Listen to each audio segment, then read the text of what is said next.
Most billion-dollar founders start with money, connections, or Ivy League degrees. But Melanie Perkins? She had none of that. At just 19, from her mom's living room in Perth, Australia, she had a crazy idea. What if design could be so simple, even a beginner could create something beautiful? Fast forward a decade, and that tiny idea has turned into Canva, a platform worth $42 billion, used by 240 million people across the globe. But this isn't just a startup story. It's a story of rejection, resilience, and relentless vision. Let's dive into how Melanie Perkins built Canva into one of the world's most powerful tech empires.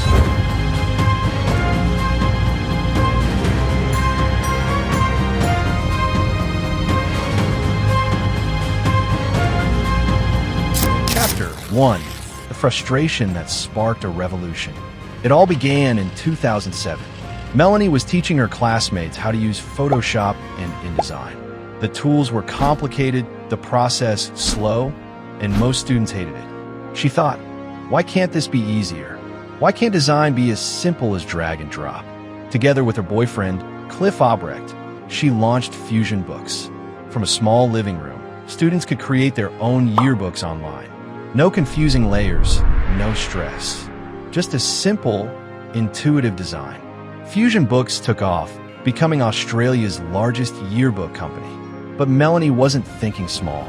She had a much bigger vision, to make design accessible for everyone, everywhere. Chapter 2. The Silicon Valley Rejections. To bring her vision to life, Melanie flew to Silicon Valley. She knocked on every investor's door, pitching her idea of a global design platform. And what did she hear? No, too simple, too ambitious, too risky. She was rejected over 100 times. That's right, 100. For 3 long years, Melanie and Cliff lived lean, perfecting their pitch and improving their prototype, fueled only by belief and persistence. Most people would have quit. Melanie didn't.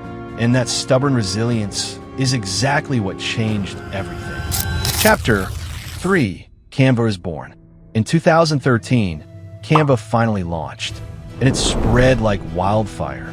Teachers, students, marketers, entrepreneurs, suddenly, everyone could design like a pro. By 2018, Canva hit unicorn status at $1 billion valuation. By 2020, it was worth $6 billion, serving 40 million users. And in 2021, Canva raised $200 million, skyrocketing to a jaw-dropping $40 billion valuation, cementing itself as one of the most valuable startups in the world. Chapter 4. Reinvention with AI and acquisitions. But Melanie knew staying ahead meant constant reinvention. Canva began acquiring companies. 𝗃𝗄𝗋𝗄, 𝗃𝗶𝗄𝗏, 𝗵𝗏𝗋𝗆s and Serif for around $380 million. Then came the AI revolution. Canva launched tools like Magic Write, Magic Studio, and Canva Sheets, making it possible to design, write, and visualize data in seconds. Today, Canva isn't just a design tool. It's a complete creativity powerhouse, used by 95% of Fortune 500 companies. Chapter 5. The Scale of the Empire.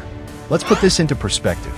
240 million monthly users, 27 million paying customers, $3.3 billion in annual revenue, profitable for 8 straight years. From a dorm room frustration to dominating the design world. That's the scale of Canva today.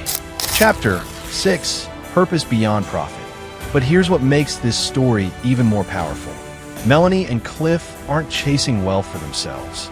They've pledged to give away most of their fortune to causes like education and sustainability. Their mission? Not just to make design simple, but to make the world a better place. Conclusion. Melanie Perkins' story is proof that you don't need an Ivy League degree, a Silicon Valley address, or millions in funding to change the world. You need an idea. You need resilience. And above all, you need the courage to keep going when the world tells you no.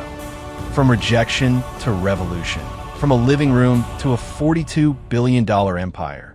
That's the Canva story. If this inspired you, hit like, subscribe, and stay tuned for more untold stories of the world's most extraordinary entrepreneurs.